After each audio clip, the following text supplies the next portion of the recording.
Hey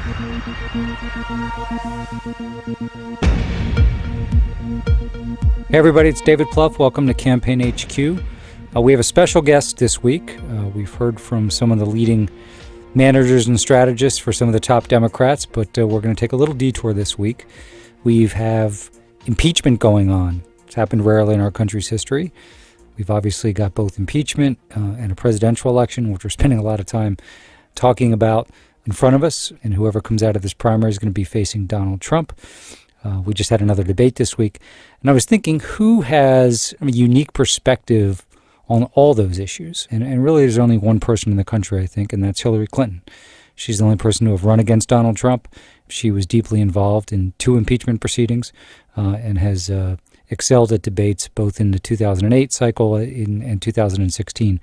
So I wanted to spend a little time with her, given where we are in the race, with impeachment looming over that in the country, and just get her sense of what we're going to need to beat Donald Trump in 2020 from her very unique vantage point, how impeachment may unfold, and some lessons for the Democrats in terms of how they handle it based on both the Nixon and Clinton impeachments.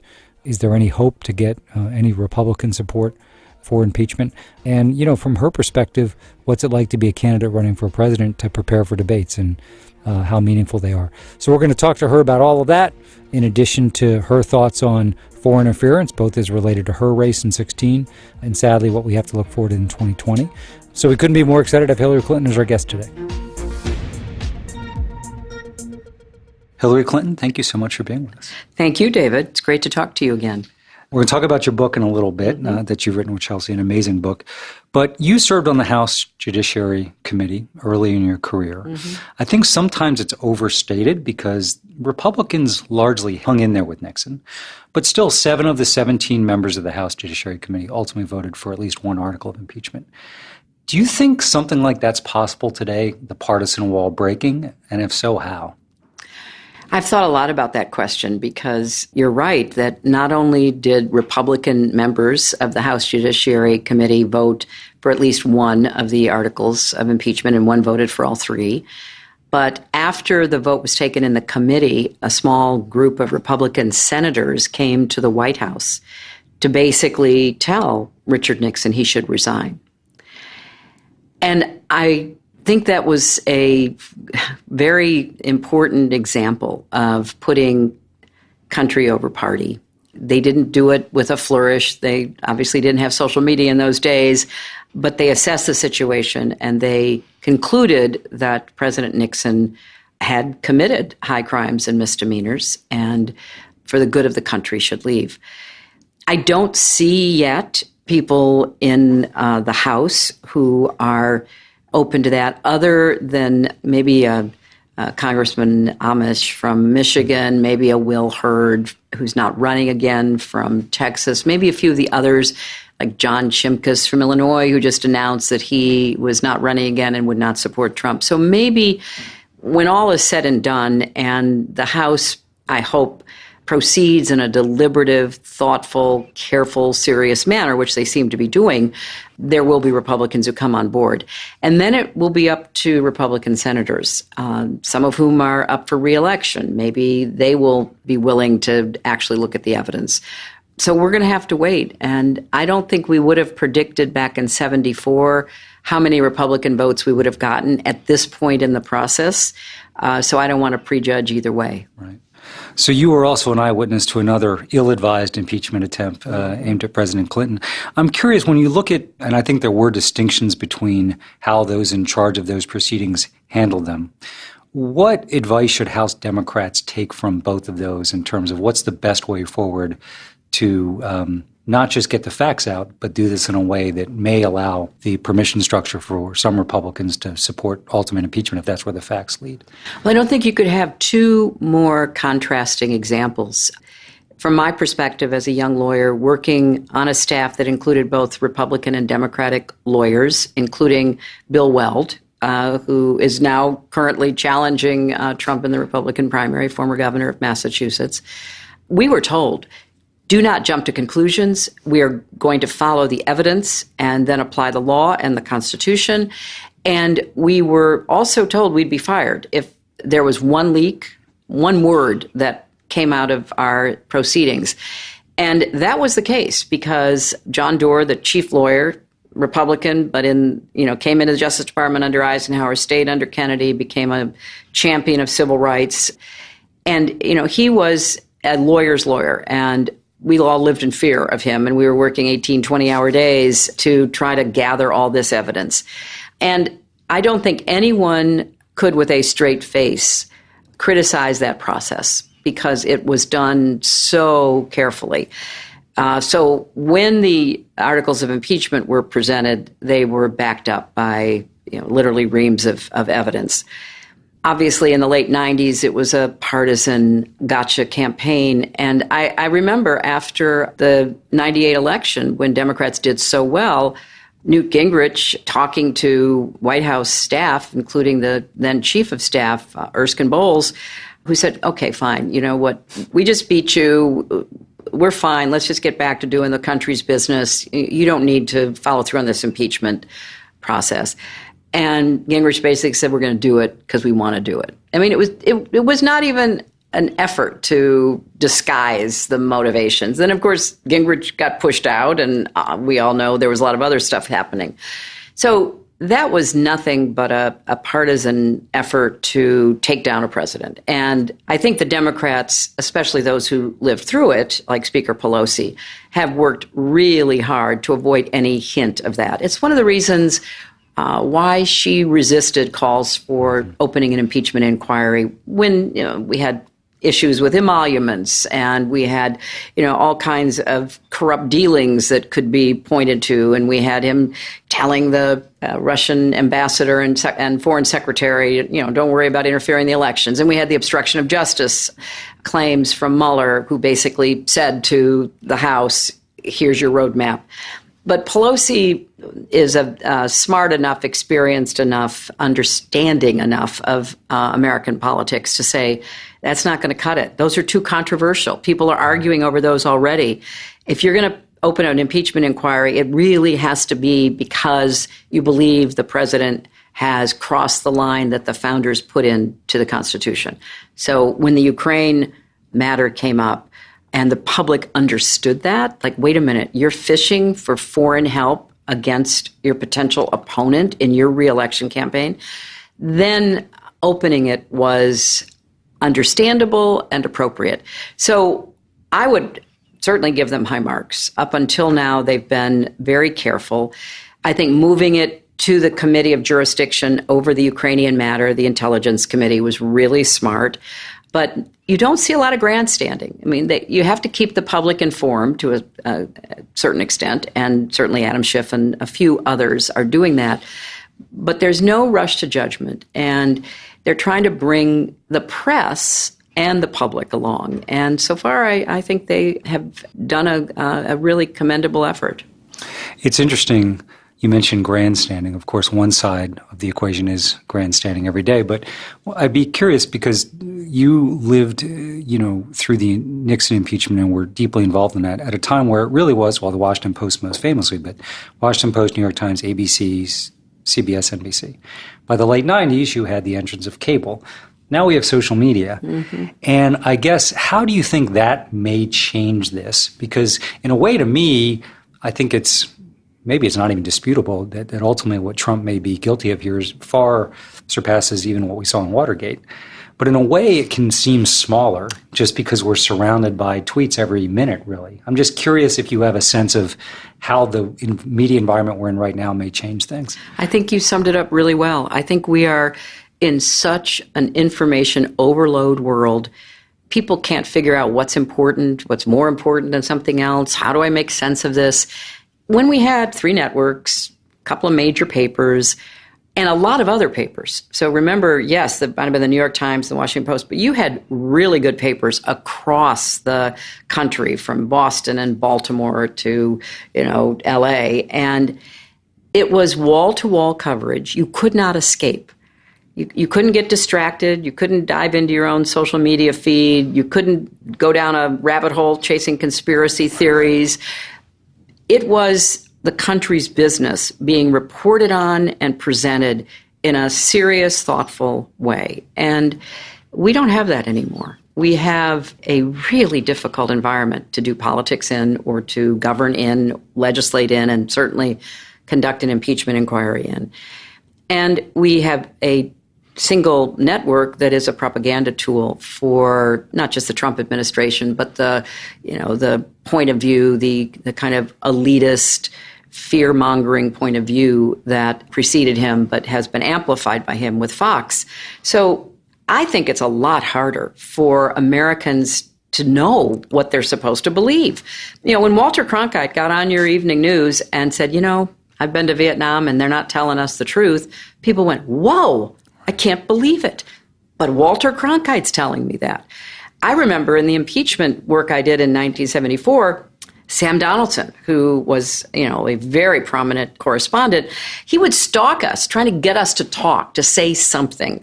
But he had to physically stalk us. He didn't get to stalk us online. He had to actually show up and say, oh, come on, Hillary, talk to us. So it was a much more controllable environment.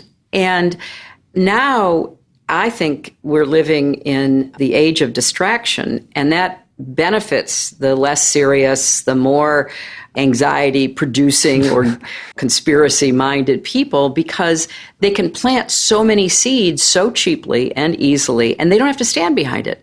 And Facebook, biggest news purveyor in the world, can say, oh, no, we're not interfering. It can be an absolute lie. It can be Nancy Pelosi in a mashup of a deep fake, but, we're going to let people decide.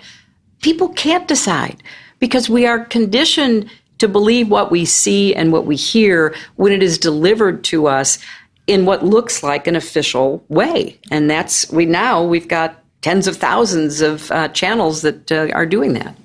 So one of the reasons it's harder is obviously it's not just our domestic campaigns. You and your campaign were harmed by certainly the Trump campaign being open to, I think you could argue they sought help. Now we have an incumbent president of the United States. Mm-hmm. Almost seems like he's speed dialing leaders around the world, reports of Australia, the UK. He's mentioned China. Now, of course, the Ukraine issue is what we're really digging in on impeachment. I mean, that's unprecedented.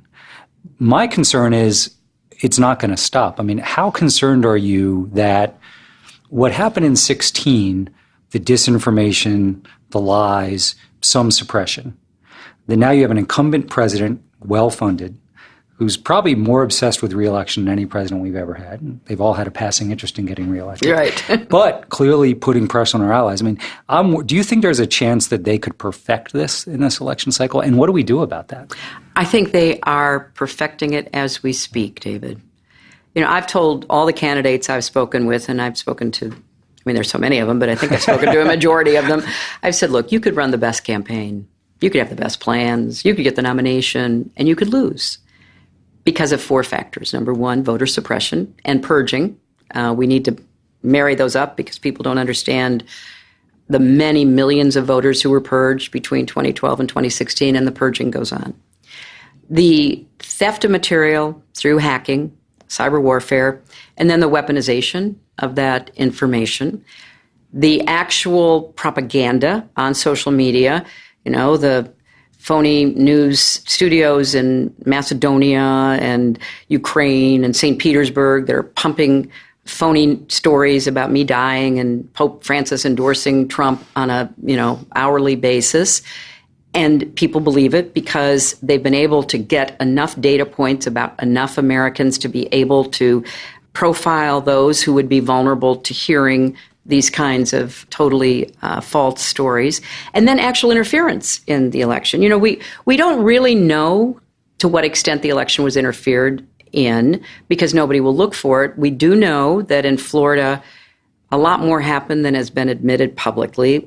A member of Congress, a Democrat from Florida, Stephanie Murphy, wrote a really chilling piece in, I think, the Washington Post, where she said she went with a Republican colleague to be briefed by the FBI, and it was terrifying. And then the FBI said, you can't tell anybody. So we know we know Russians were in at least 4 systems. We know we are really vulnerable. Every hackathon that happens, 10-year-olds are hacking our voting systems and the networks that connect them. So we have 4 big problems. And when we don't have a government that is interested in protecting our elections, it's really hard for any campaign to do that, any national committee or anyone else.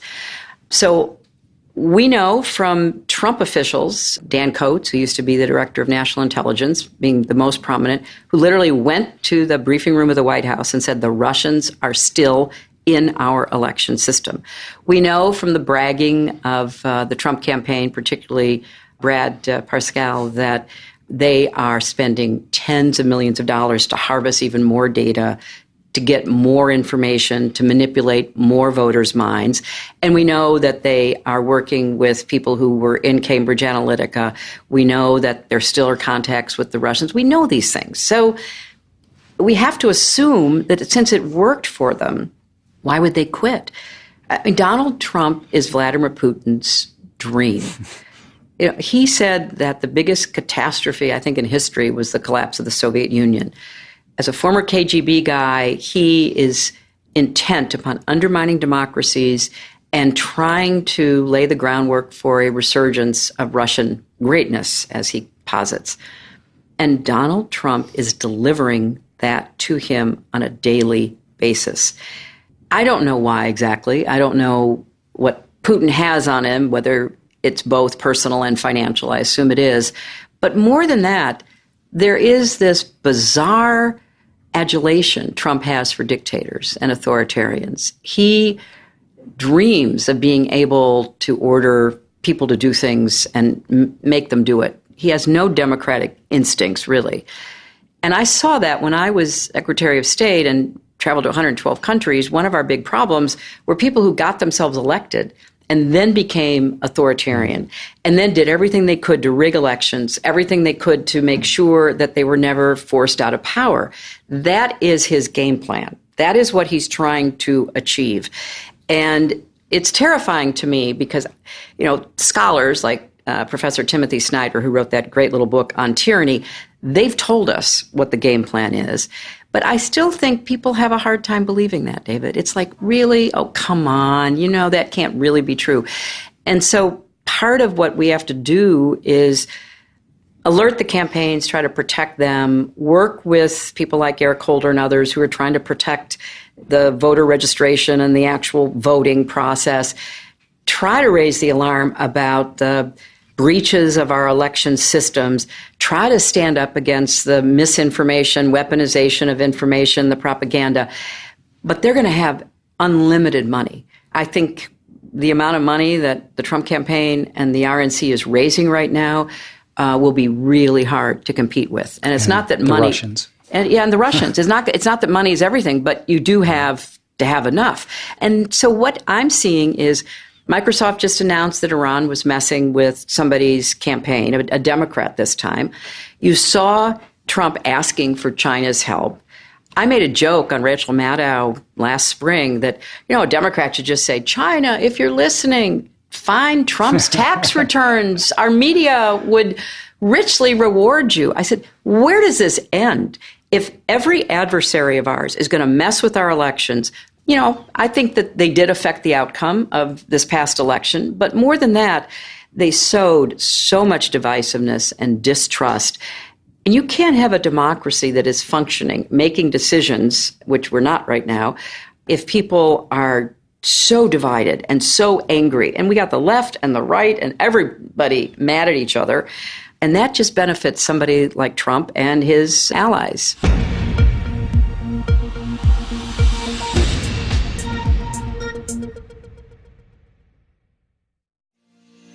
Every time you listen to a podcast or go online, it seems like you get another ad for another mattress. There's literally thousands of them. And you know what? They're all fine. But only one uses technology and temperature to give you the deepest, sweetest sleep. The Pod by 8 Sleep is the very best to combine dynamic temperature regulation and sleep tracking to ensure you are getting the best sleep possible. Research shows the deep link between sleep performance and temperature, so the Pod reacts in real time to your body's unique needs, adjusting the temperature to keep you comfortable and sleeping deeply all night long. The stats say it all. Customers who sleep on the Pod fall asleep faster, toss and turn 25% less, and have a 17% increase in periods of deep sleep. You probably know by now I'm a numbers geek, and seeing these numbers and knowing how important sleep is to performance and happiness, I can't wait to start sleeping on this bed.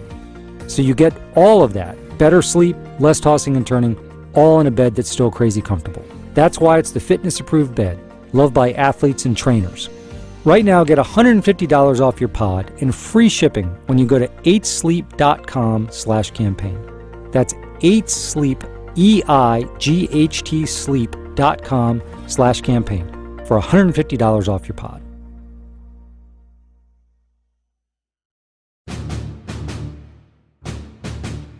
So you tried to warn us. I did. I'm curious, and I think you made this point that people don't want to fully believe it, although a casual student of history will tell you that umpires are strong till they're not. Mm-hmm. But even as low an expectation that you had of Trump, are you surprised the degree to which, he's calling foreign leaders from the Oval Office, asking them to get involved in his campaign? So as much as you warned us, it seems like this even goes beyond your most wildest nightmares about what was possible. I thought he'd be a bad president, and I thought he'd be, a little out of control. But I didn't, between the election, which, was a devastating surprise, but between the election and the inauguration, I held out hope that, okay, some of the people that he was putting in to high offices I knew, and I thought, okay, they'll be a good kind of constraining influence. But when I sat there listening to his inaugural speech and the carnage in the street and continuing to divide us, when you have a close election, a contested election, real leaders try to bring people together. They say, okay, even if you didn't vote for me, I'm going to try to be the best president for you that I can be. And I was sitting there thinking, this is like a declaration of war on half of America. The kinds of things that he's saying, and then the lying about the size of the inauguration crowd, it just snowballed further downward than even I had anticipated.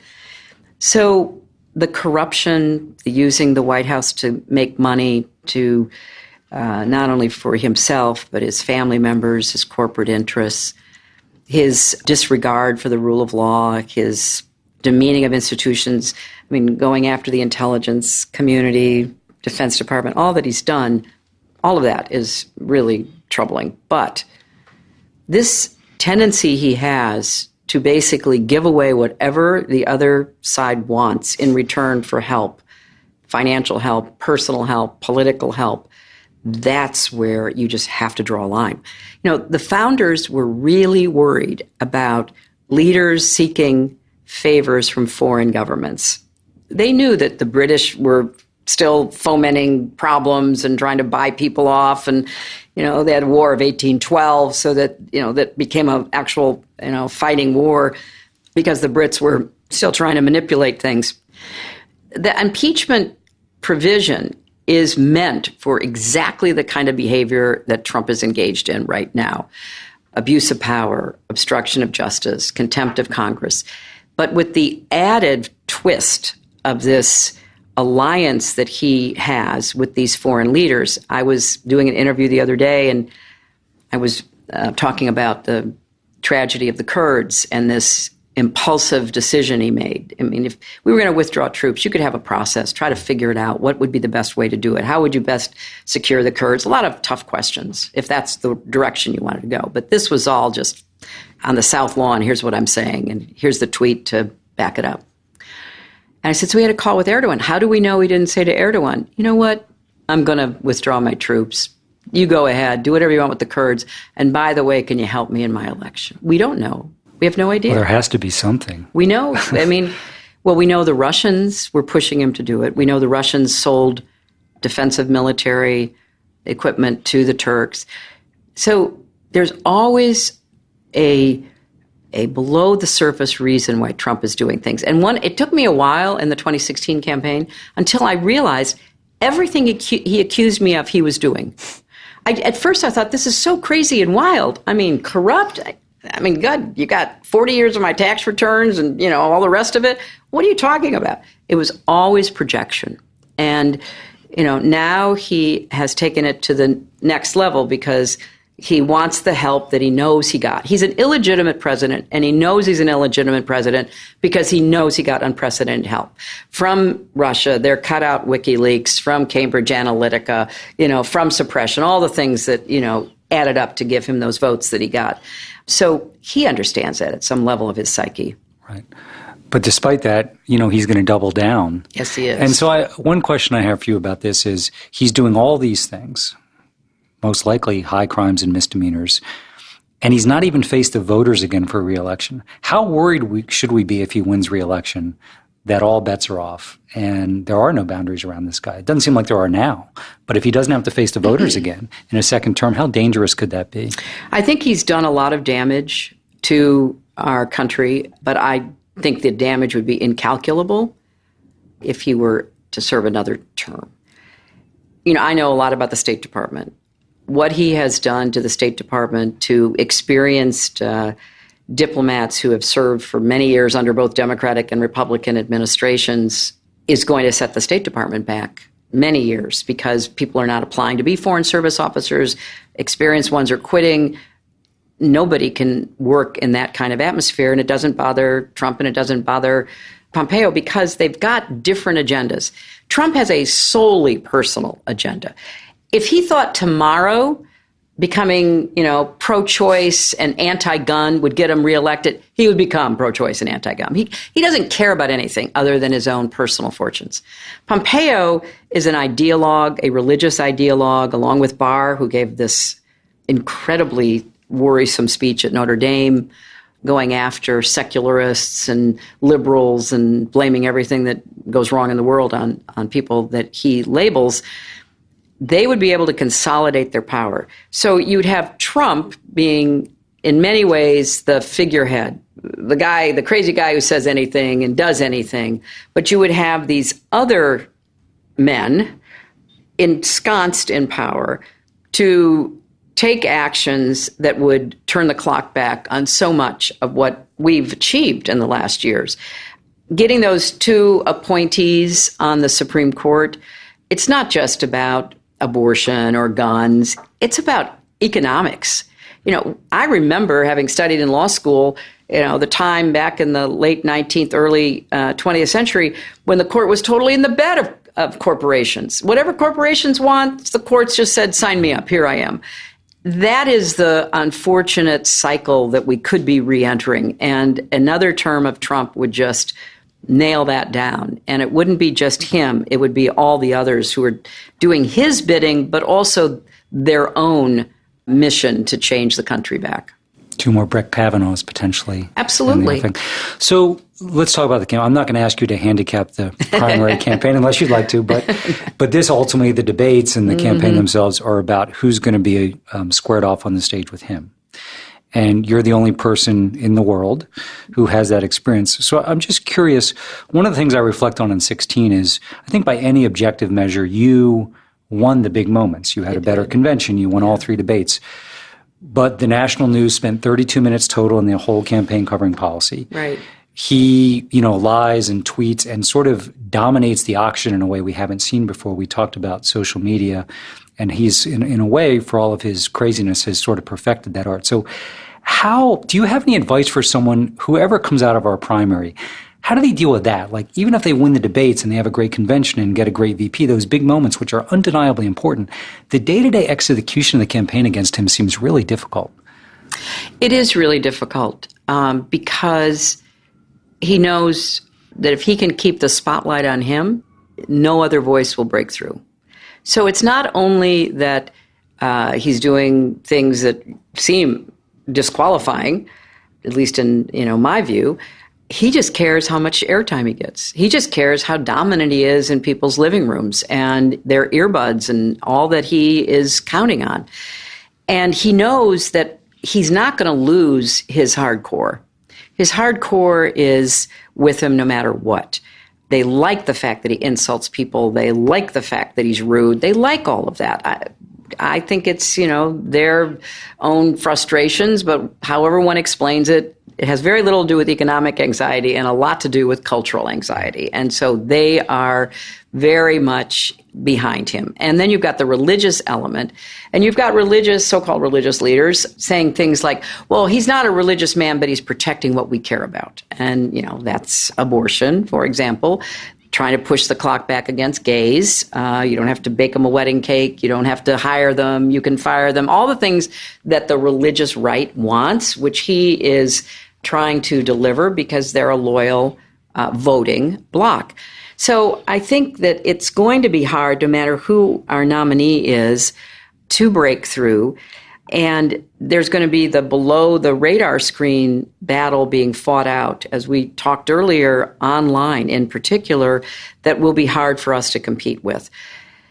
So I think you've got to have the grit and the toughness to be able to go day after day, pushing in as emotional and positively delivered way that you can, what it is that he will do that's bad for the voter, the promises he made that he has not kept, the dangers that he's put our country in, while you're still trying to, on a separate parallel channel, talk about what you would do.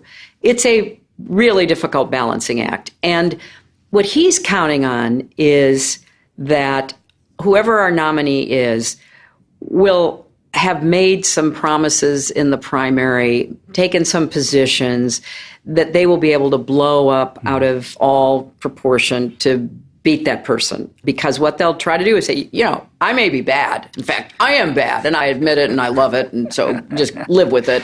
But this other person is going to take your insurance away. And this other person is going to give health care to illegal immigrants. And this other person is going to take your gun away. And, the whole, panoply of horrors, and try to piece together getting back some of those suburban voters, particularly women suburban voters, Republicans and independents, who went for Democrats in 2018. So that's how they see this. And they're also going to force the Democratic nominee to defend places that should not have to be defended.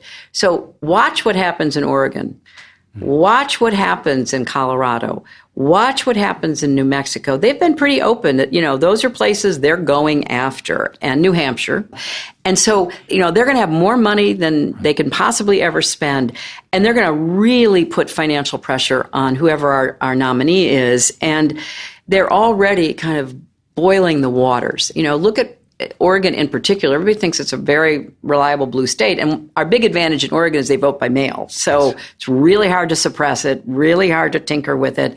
But they are also stirring up a lot of, cultural antipathy toward the Democratic Party. And I don't think they'll be successful, but they're going to spend money there, and they're going to force our nominee to spend money there, which will be harder to come by for our nominee. So I just think that they have a game plan. Yeah. And as well as anybody, that you get the nomination when you're a Democrat, and then you basically have to get a game plan for the general election. When I became the nominee, I inherited a bankrupt organization, and Donald Trump inherited a well-funded, well-prepared organization. The day he got the nomination, having done nothing for Republicans his entire campaign, was a day that there already were, like 21 offices in Florida.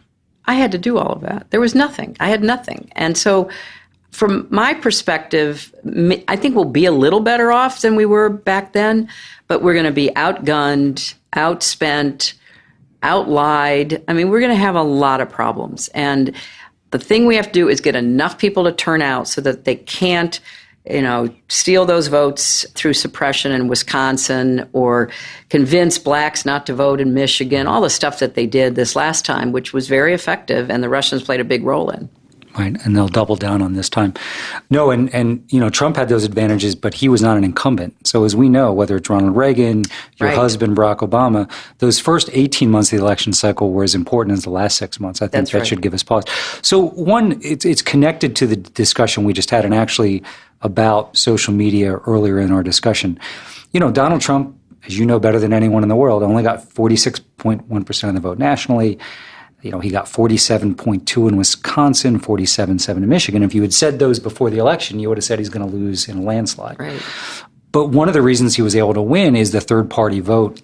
Right. And what's clear to me, you mentioned, he's going to just lie. I mean, you forgot, he's going to say whoever our nominee is will ban hamburgers and steaks and you can't fly and infanticide, and people will believe this. So how concerned are you about that? For me, so much of this does come down to the win number. If he has to get 49 or even 49.5 in a bunch of these, I don't think he can. So he's going to try and drive at people, not to vote for him, but just to say, you can't vote for them either. And that seems to be, I think, to the extent that I can divine a strategy, their key strategy right now. Well, I think there's going to be two parts, and I think it's going to be the same as 2016. Don't vote for the other guy. You don't like me, don't vote for the other guy, because the other guy's going to do X, Y, and Z, or the other guy did such terrible things. And I'm going to show you in these, flashing videos that appear and then disappear, and they're on the dark web and nobody can find them. But you're going to see them, and you're going to see that person doing these horrible things.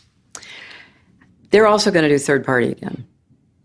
And I'm not making any predictions, but I think they've got their eye on somebody who's currently in the Democratic primary and are grooming her to be the third party candidate. She's the favorite of the Russians. They have a bunch of sites and bots and other ways of supporting her so far. And that's assuming Jill Stein will give it up, which she might not, because she's also a Russian asset. Agent, yeah, she's a Russian asset. I mean, totally. And so they know they can't win without a third party candidate. And so I don't know who it's going to be, but I will guarantee you they'll have a vigorous third party challenge in the key states that they most need it.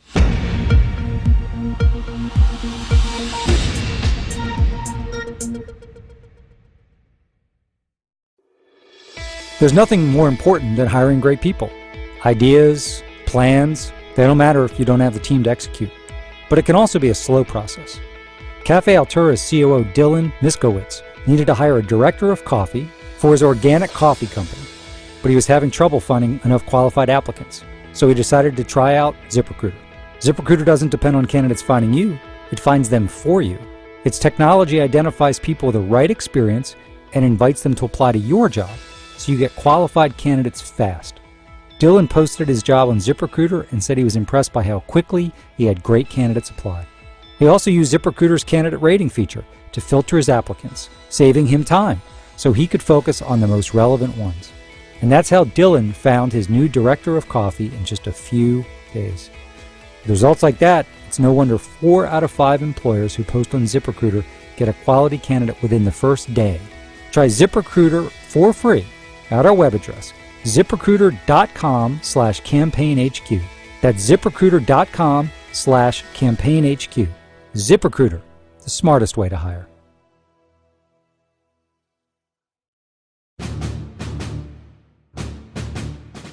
So we're speaking the day of another Democratic debate. I think 12 people on the stage tonight. I'm just curious, you excelled at debates, both in 08 and in 16. But despite that, so that was a natural event for you.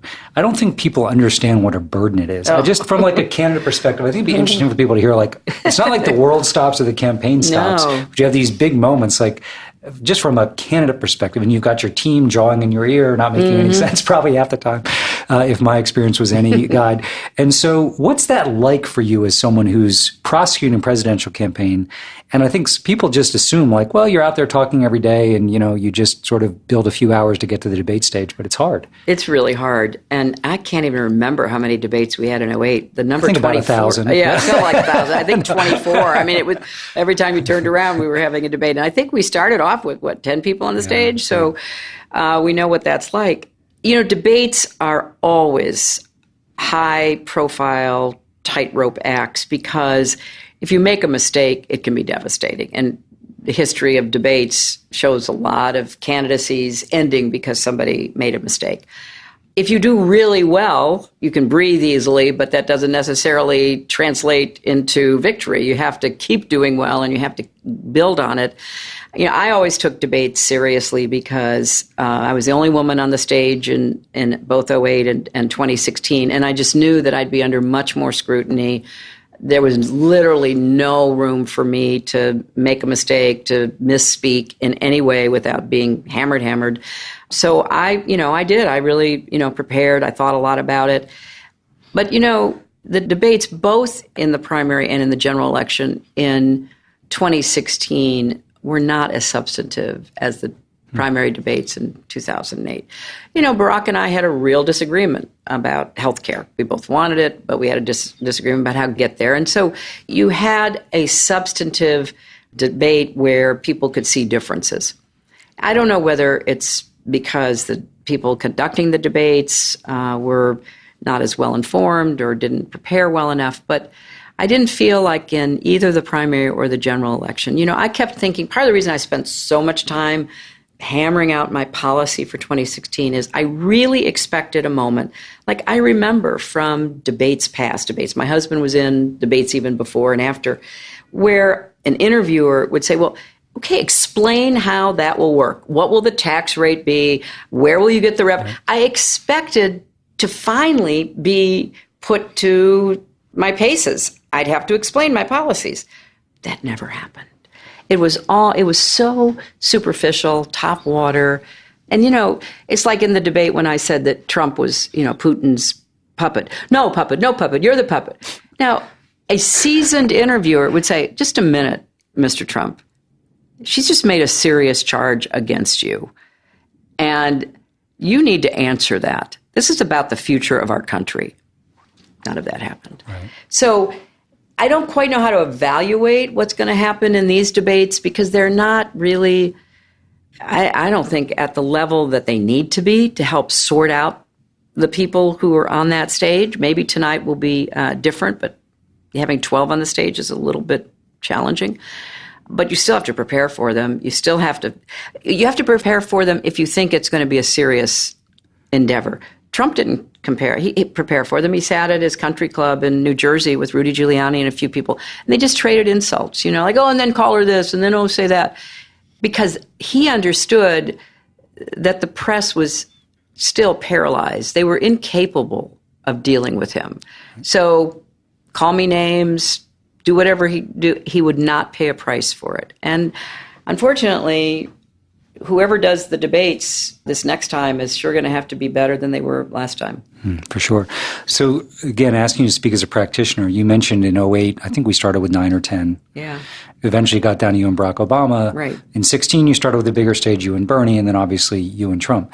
It seems to me from a candidate perspective, when it's just a two-person debate, you're kind of in an athletic posture the whole time because you really know you're going to speak again in 90 seconds. And how do you handle being on a stage with all these people and not kind of fall asleep and stay tuned in? It's got to be incredibly hard because you could go 10 or 15 minutes between saying anything. Well, but you also have to assume in your phrase, an athletic posture because you don't know when it's coming at you. And when we were on that stage in 2008, there were some really experienced candidates, not only Joe Biden, but, Chris Dodd and Bill Richardson, people who had won statewide races. They were, smart. They were certainly able to hold their own. So you had to be alert the whole time, and you had to know, who was going to come after you or who was going to be asking the question. But when the debates are that big, it's really moderator driven because they get to decide, you don't know who's going to be next and how much time you're going to have. Whereas if it's just the two of you, it's a much more manageable format. So it'll be interesting to see tonight, how the moderators divide up the time and how the candidates seize time. Because you can't wait to be asked. You've got to assert yourself and be part of the debate if it's in an area that you want to highlight. So you have to stay alert. Yeah. So you've written a remarkable book with Chelsea Oh, thanks. About, gutsy women through history who've made such a big difference. You, of course, are one of those gutsy women, and you almost shattered the hardest glass ceiling in America twice. Mm-hmm. And what strikes me is, as we head, we're kind of 20% of the way through the 21st century, that misogyny is stronger than I think we might have realized, that by now you would have thought that was definitely receding into history. And it seems to me that it may be easier for a man to win the presidency no matter their, sexual orientation or ethnicity. I think the resistance out there to a woman president is stronger than I certainly believe to be the case. Maybe we'll break it this time. But have you reflected on that? Yes, I have, because it was surprising. I obviously saw it, felt it. But I still found it hard to believe that there was a significant percentage of voters in both parties who would find it difficult to vote for a woman for president. They might vote for a woman for senator, maybe even governor, but not president. So I was surprised by that. And what I think is different this time is that we have a name for it. It can be called out. People who are engaging in it can be, held accountable. But it doesn't erase the feelings that people have about who's an appropriate president, what does a president look like, how does a president act. And it's something that I hope can be broken. I mean, the good news is when I ran in 2016, there were more American women in space, because there were two, than there were running for president. And this time around, at one point, we had enough women for a basketball team. So, that's progress. But I think that a lot of the stereotyping and caricaturizing that comes from that deep well of resistance to a woman president is still with us. Right. And do you think that, is this the last gasp of the white male patriarchy, or are we 20, 24 years from now still going to be dealing with this resistance in America? Well, I think actually there is a backlash to women's progress going on. I think that the defenders of Trump and all of his behaviors are defending the patriarchy without really maybe saying that. Right. I think the religious right, a lot of their positioning is about women being independent and autonomous and making their own decisions and making their own living.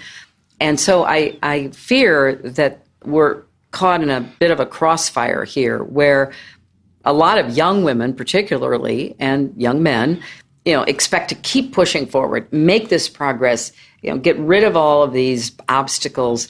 But there is this pushback that is pretty strong right now. So I don't know exactly how it's going to play out. I'm hoping that sooner instead of later, but it's a much more complicated calculus than I would have thought. Right.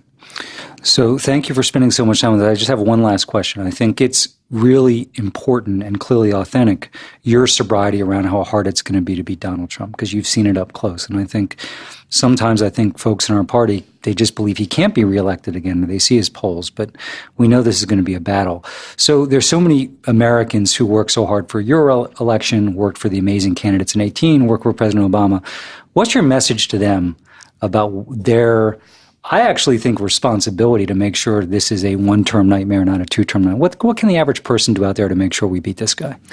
Well, I think that's exactly the right question. And I think first and foremost, just be determined you're going to vote. I mean, I don't care what the argument against your voting or the effort to try to convince you to turn your back on both, the lesser of two evils argument or whatever it might be. Don't buy it. It is meant to keep Trump in power. This is not complicated.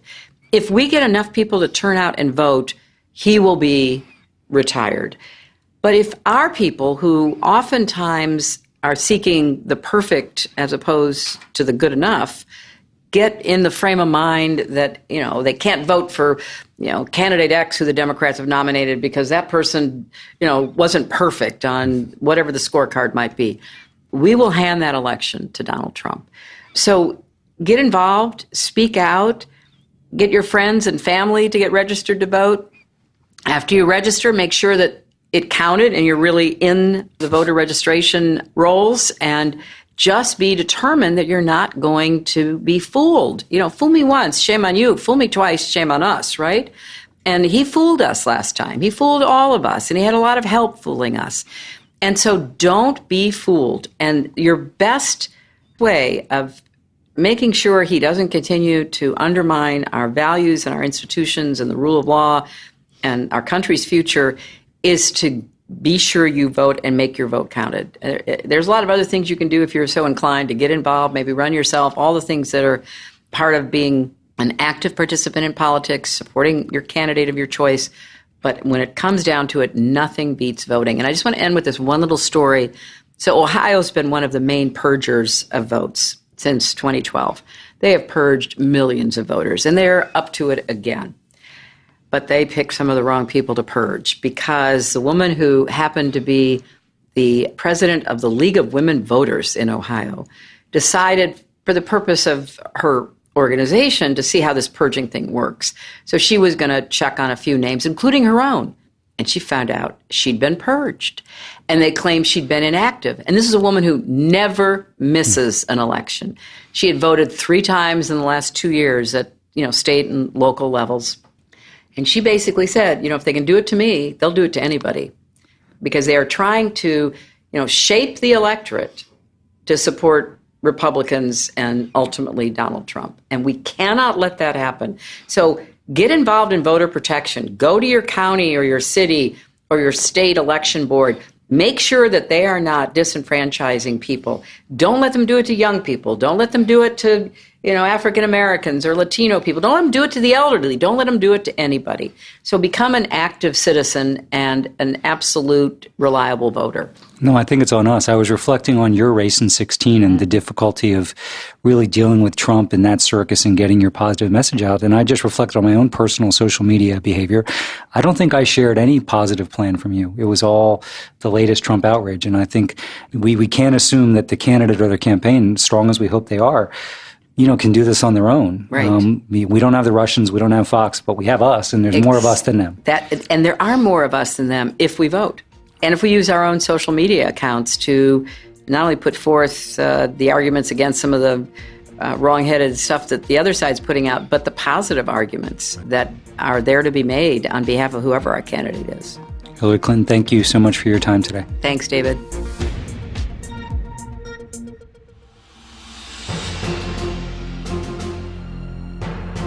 So that was an absolutely fascinating conversation with Hillary Clinton. I think, some of the headlines coming out of it may be her belief that Tulsi Gabbard is going to be a third-party candidate propped up by Trump and the Russians. So I'm sure Tulsi Gabbard will get pressed on that. I think it was really sobering to hear from Hillary Clinton how tough she thinks it's going to be Donald Trump. He's an incumbent. He's got all those advantages. He's going to have all the money in the world. He's going to put pressure on our Democratic nominee to defend traditionally blue states. He's going to have more foreign interference this time. But we all have to belly up to the bar and understand that this is going to be a really, really hard campaign. I think fascinating to hear her talk about impeachment and her belief that, the difference between how impeachment was handled in the 70s, in the Nixon inquiry in the late 90s by Clinton was night and day, and really believes that the House Democrats should approach this more like the House Judiciary Committee and Democratic leadership did in the early 70s, kind of just the facts. Doesn't seem to hold out much hope that there's going to be Republicans supporting impeachment, but we'll have to watch and see that. And, I think just really incredibly interesting comments about, what's it like to prepare for a debate and how you fit that in amidst all the other things going on in the campaign in the world. So we really appreciated time with Hillary Clinton, our Democratic nominee last time, who's probably watching this race as closely as anyone imaginable, hoping that Donald Trump's tenure is 4 years and not 8. The other big event we had this week in the race was the debate, of course. We had 12 people on stage on Tuesday, probably all still sorting through what, if anything, it means in terms of any adjustment in the race. I think a lot of times these debates are viewed to be more important than they are in terms of changing trajectories of the race overnight.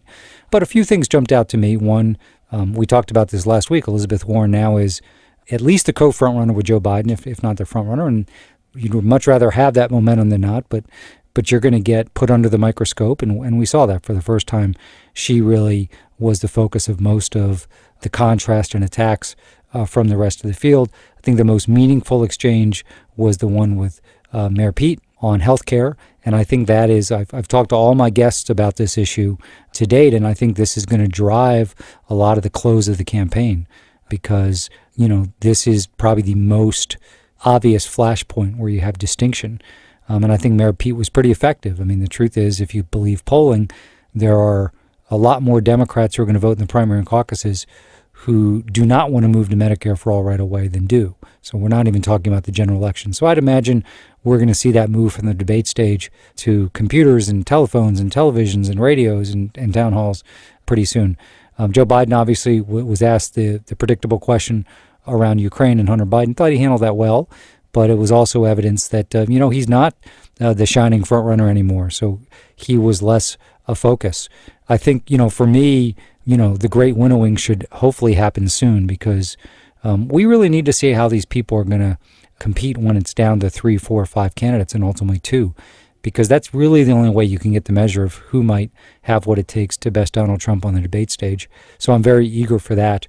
I think in a couple of weeks here, we enter what I consider to be finally the major league schedule portion of the race. We have, it used to be called the Iowa JJ Dinner, historically a massively important event in Iowa where thousands and thousands of Democrats attend to hear all the candidates speak. It's a big organizational test. All the campaigns try to get supporters out there and a lot of energy. The name's been changed. I think now it's called the Liberty and Justice Celebration. I was reflecting on that. Actually, if I were the Iowa Democratic Party, I used to be an employee of the Iowa Democratic Party, I would change it to the Carter-Obama Dinner, because those are two candidates who really leveraged Iowa caucus victories to the presidency. But we'll see if they have any interest in that in future years. So November 1st is that big dinner in Iowa. All the candidates will be on stage. They can't use teleprompters. They have to speak off the cuff. And, that event has historically been really important, both in terms of the people in the crowd, and most of the people who attend the Iowa caucuses are going to see clips of those speeches. And if somebody really outshines the rest in a big field like this, it can make a big difference. And also to see what kind of organization folks can put together. Can they get people to come to Des Moines, which is the middle of the state? So you've got people who have to drive 4 or 5 hours in some cases to be there. So incredibly important test of organization. In the Obama campaign in 2007, this was a critical moment for us and really provided us, I think, for the first time, the kind of acceleration of momentum we needed to win the Iowa caucuses. So really from November 1st until the Iowa caucuses is about a 3-month period. So things are going to start to get real fast. And I think that, we're going to see in Iowa, I think in particular, you're going to continue to see polling that suggests that, there's movement there that you don't see nationally. So all of you listening who are very interested in who our nominee is, and therefore have to be interested in how folks perform in Iowa, it'll be on television. I don't know if it'll be on C-SPAN, or it'll be on MSNBC, or it'll be, live stream. We'll let you know next week. But it's really a great thing to tune into, because it's different than debates. And it's not like a rally where you can speak for 45 minutes. The candidates actually have a pretty short period of time. So can they condense their argument in a way that's powerful and motivational and inspirational? And in this case, you really want to come out of it being judged to have done the best job of that in your speech, and also to have shown the organizational prowess. So, I think as you look in the coming weeks, we're going to have another debate in November. I happen to think that the Iowa dinner on November 1st will actually be more important than the next debate. So I would urge you to pay attention to that and take in some of the proceedings if you can. Next week, we're actually going to go deep into delegates. So we're going to have who I consider the preeminent delegate expert in the United States, Jeff Berman, who was my delegate director in the 2008 campaign. He is spending some time helping Beto O'Rourke, but we're going to, for this episode, ask him to take his Beto hat off and just really take all of you to school about delegates. So in sports, in football, it's not how many yards you gain, it's how many points you score. In baseball, it's not how many hits you have, how many runs you score. In the presidential general election, it's not how many votes you get nationally. It's whether you win 270 electoral votes in the Electoral College. And in our primary process, it's not about how many states you win or how many votes you get. It's how many delegates you get. And we're going to simplify it for you. It can seem like a Byzantine process, but if you are interested in this Democratic nomination fight and really want to understand why candidates are making the decisions they're making and who might have a better path to the nomination, another candidate, even though that might not be apparent through things like polls, we're going to get deep into that, because every decision a campaign should make, allocation of dollars, allocation of staff, allocation of candidate time, should be done through the prism of delegate acquisition. So I'm really excited about that episode, and hopefully you'll leave it better informed about how we select our Democratic nominee and the person who will face off against Donald Trump. So we'll talk to you next week.